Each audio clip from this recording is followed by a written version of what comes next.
Hey everyone, Simon here. I know. Has hell frozen over? It's a product review.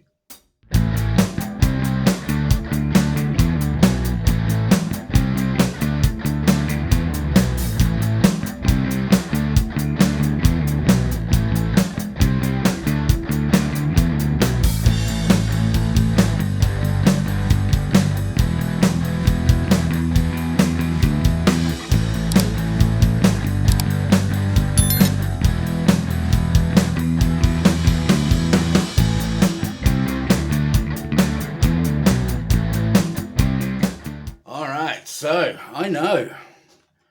I said that I wouldn't do product reviews. I know I said that there's people that will do them much better than I can. But here I am, doing a product review. What's that about? The reason being is these Shergold Libertine bases. Yes. The Shergold Libertine base doesn't seem to have any reviews out there whatsoever. Apart from on the Shergold website, there's a like tone demo from when they first released the base. Other than that, there is nothing out there at all. So I thought I would spread the word, talk about these extremely versatile instruments. Okay. Now, I've got to get this right because I've never done a product review before, so I'll make sure I get this one in there. Shergold are not affiliated with them at all. They're not paying me for this. They don't know I'm doing this. I bought this bass with my own money. Okay. So there you go. Now, Shergold. For those of you that don't know, in the 1970s they were a British guitar manufacturer. And then they ceased trading. I believe it was in the 80s. I might be wrong there. And then I believe it was 2015-ish. They came back. Yeah, they were under new ownership. They came back. They released some guitar models. Those guitars, very good. What they did was they got the services of Patrick James Eggle, and they resurrected them like a phoenix from the ashes.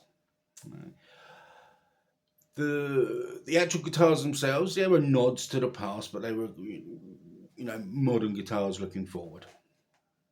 They started off with a couple of models. They've since increased the models available in the Shergold guitar range. I mean, a couple of years ago they released the Telstar.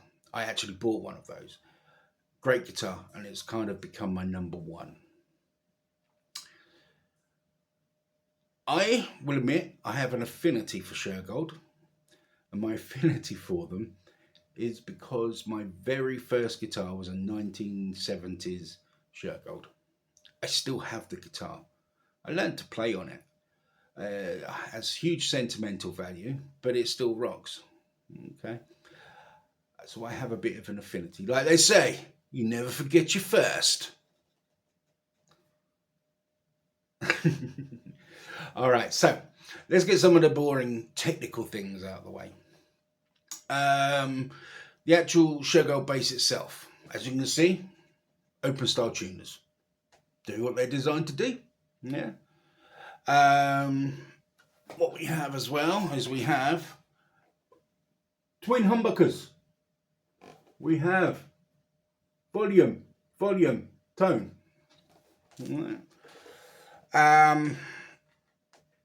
The wood, I believe, is a poplar body. Yeah. It has Canadian maple neck, C shape. I believe it's got a lower fingerboard. Don't really know. Feels good.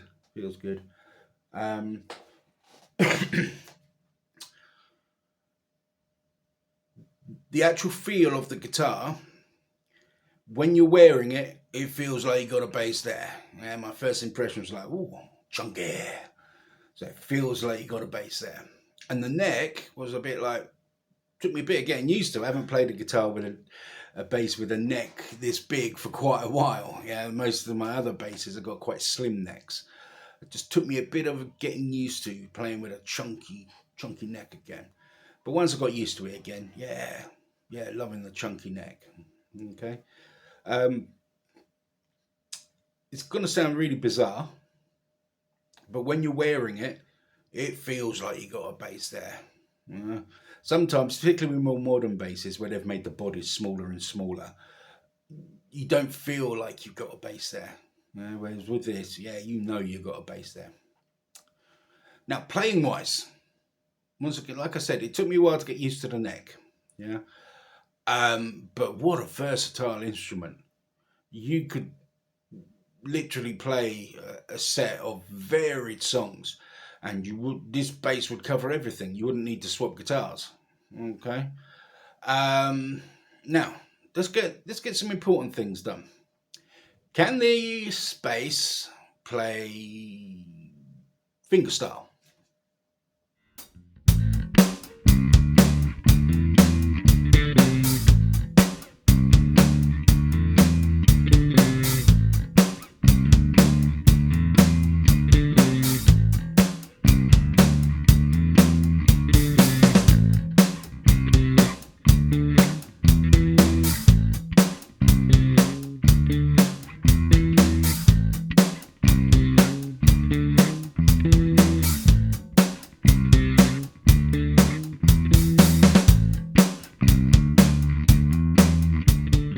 I believe the answer you're looking for is yes. Can you play with a pick?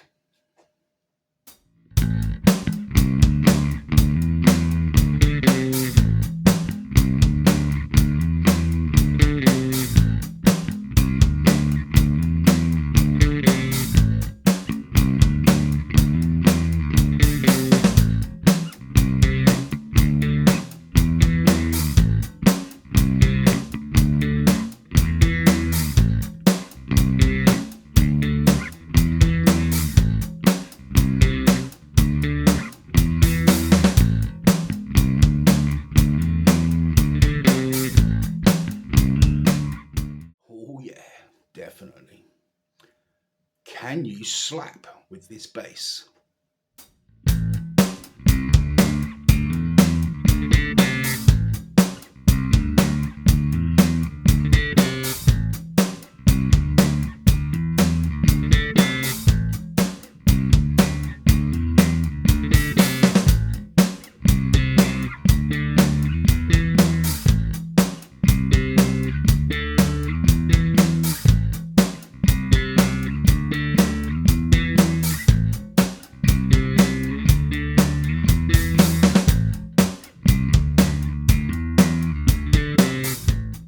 Oh, absolutely.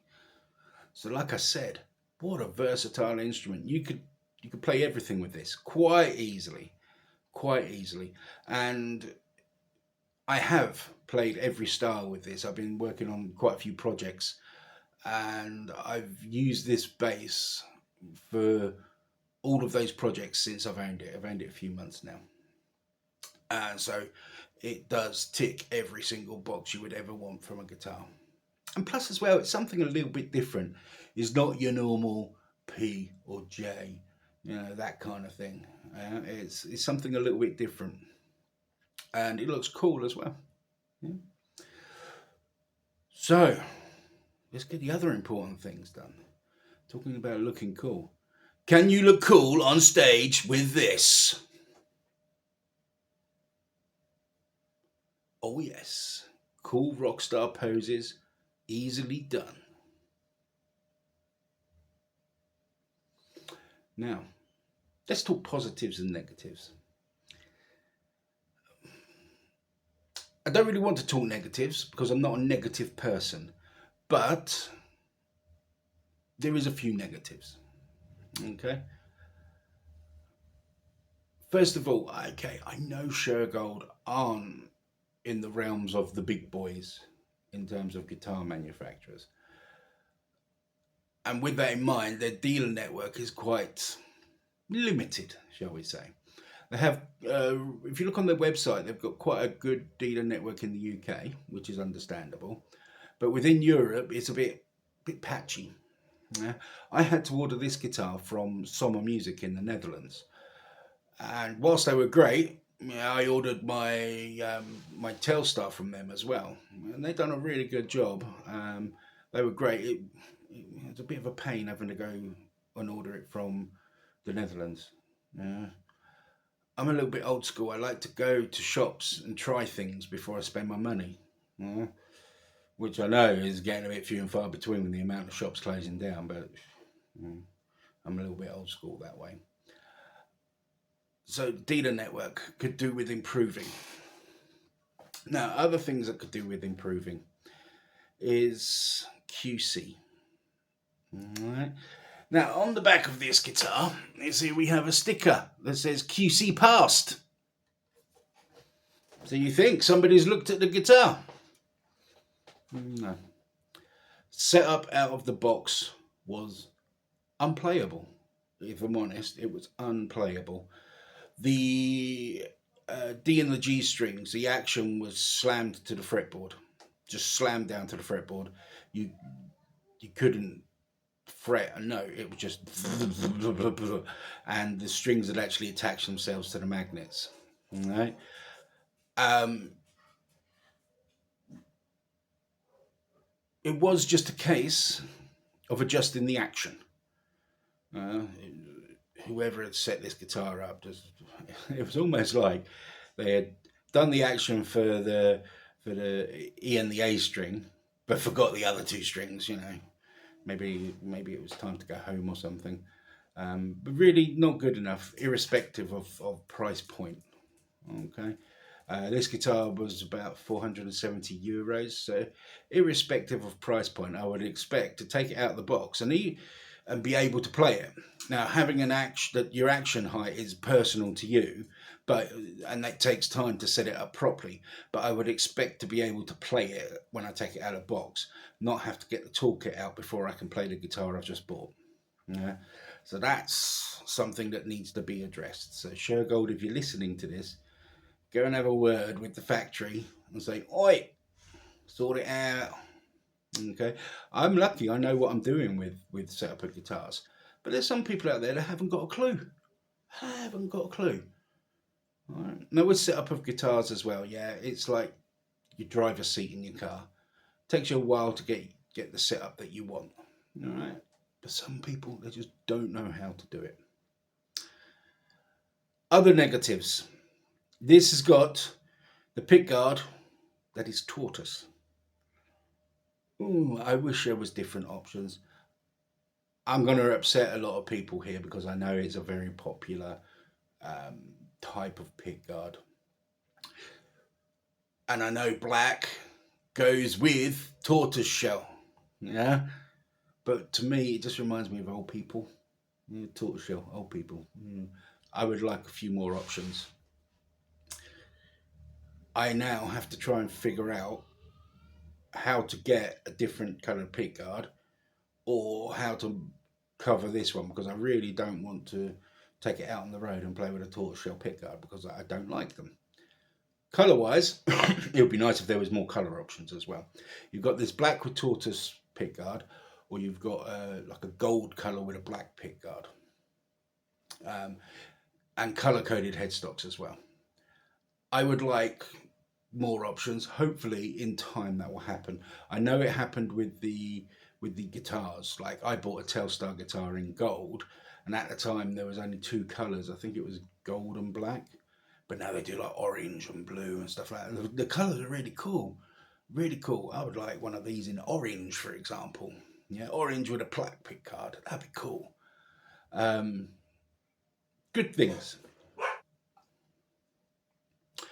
One other negative as well. The EQ sweep on the tone doesn't seem very wide. Nah, just doesn't seem very wide at all. Uh, doesn't bother me too much because I'm more of a turn it up to 11 and let my hands do the work. But some people aren't like that. Some people have to be quite finite about where they position the knobs. Doesn't affect me so much. Every player is different. I use my hands to determine tone. Right? But the EQ sweep just didn't seem very wide. It just seemed to be all or nothing. All right. I would have expected a wider EQ sweep on the tone. But I say it doesn't affect me so much. But I know some people, like tone snobs, will be like me, me, me, me, me, me, me, me. Now let's talk about the good things. There are many good things. First of all, when you got it round you and you're standing up, like I said before, it feels like there's a bass there, and it feels really comfortable to play. It actually feels more comfortable standing to play than sitting to play. Yeah. But don't know why. That's just how it feels. It's so versatile, like I've mentioned before, so versatile. And once your hands get used to the neck, it can become quite a fast neck. Yeah. Like I said, when I was first getting used to it, I was like, oh, this neck's a bit slow. Yeah, it's a bit sort of, but the more, it's almost like I've played the instrument in, I've broken its back, sort of thing. Yeah, I've, I've broken it in like a pair of leather shoes. I've broken it in, and it's now speaking to me. Yeah, and now it's speaking to me. It's now inspiring me, really inspiring me. I can get some great stuff out of this bass. And I can see this becoming my number one bass for quite a while, which is, is quite heady. It's quite heady. I've owned many basses over the years. I've played many basses over the years. I've toured, and the basses that I kept coming back to was Yamaha basses because they're such a versatile instrument. And but I can feel that this one is going to overtake my Yamaha, and I didn't think that was ever going to be possible. Out of all the basses I've owned, I've always kept going back to the Yamaha, back to the Yamaha. Um, but I feel that this is going to take over. It's really going to take over. So I like it. I like it a lot. So if you want something a little bit out of the box, check it out. Okay, I'm hoping to get one of the Telstar basses as well, the short scale one. If I do, I might do a review on that. Yeah, I might not. You never know. I didn't think I was ever going to do a review, so here we go. Anyway, I hope you found that informative. I hope, as reviews go, this hasn't been too dreadful for you. Remember, it's my first review, might be my only review. Who knows? Okay. The people at Shergold, thank you for, first of all, coming back from the ashes. Um, Second of all, for making some great guitars. Yeah. Keep going with it. More colours, more pickguard options. Please, please, please, please. And sort out your QC. Anyway, I've been Simon. You've been amazing. And I'll see you soon.